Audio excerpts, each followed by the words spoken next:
دیده‌ای منظره‌ای سلسله کوهی ایثار، نقره‌گون شرشره‌ای سلسله کوهی ایثار، روده‌های دره‌ای سلسله کوهی ایثار، عکسی آهوبره‌ای سلسله کوهی ایثار.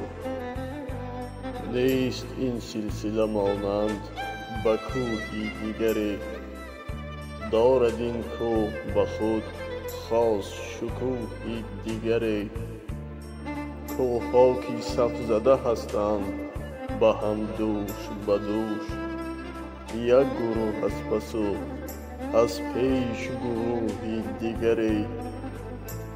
بغل کوه حصار است پر از چشم ورود، گلمهی دقت صیاد کند جلب به خود. ابرها مثل شتر گردن خود کرده دراز، آب نوشن زیرودی چمنی سبز و کبود. بغل کوه حصار است تماشاگه ما، منزل و محفل ما، بستر ما، جایگه ما. چشمه هایش دم جوشیدن و فواره زدن، گشته مانند به آهنگ دل آگه ما.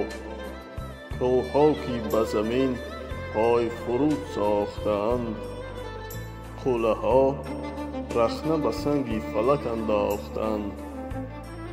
مثل بیراق ظفر مشعل تابان حیات، آفتاب سحری را به سحر افراختند.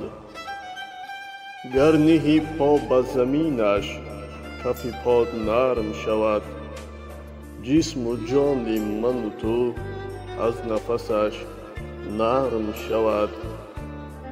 قطره شبنم نوریخته در چهره گل، جلوگر چون عرق گونه پرشرم شود. سیم و زر سرمه و سیماب دهد کوه ایثار، تشنگان را شب و روز آب دهد کوه ایثار.